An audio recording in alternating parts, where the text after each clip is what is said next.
Nagsilbing host ang Philippine Navy sa ika-11 ASEAN Navy Young Officers Interaction o ANYOY na idinao sa Subic, Zambales mula ika-24 hanggang ika-28 ng Hunyo.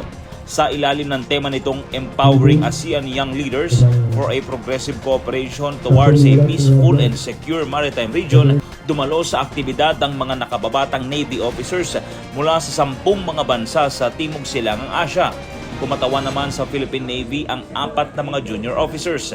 Nagsilbing panauhing pandangal sa okasyon si Rear Admiral Jose Ma Ambrosio Q. Espeleta, ang Chief of Naval Staff ng Philippine Navy.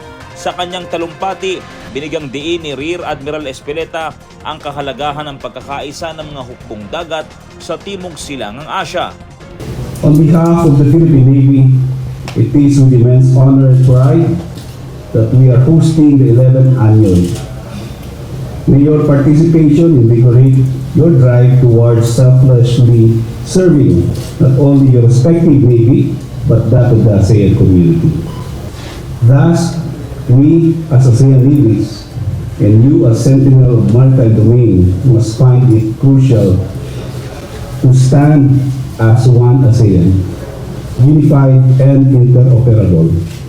Just like how the seas have become the niche that connects and binds us.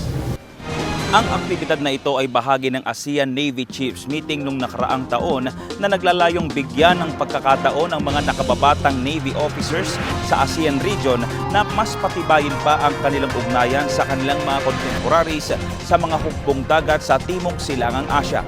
Tampok sa unang araw ng ANYOY ang isang theme-based discussion kung saan tinalakay ni Miss Kat Tolosa, Senior Program Officer ng The Asia Foundation Philippines, ang paksang human security.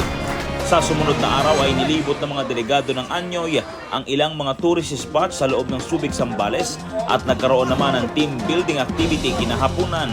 Sa huling araw naman ng ANYOY, nagtungo ang mga kalahok sa Naval Operating Base sa Subic kung saan mainit silang sinalubong ni Rear Admiral Renato David, ang commander ng Philippine Fleet.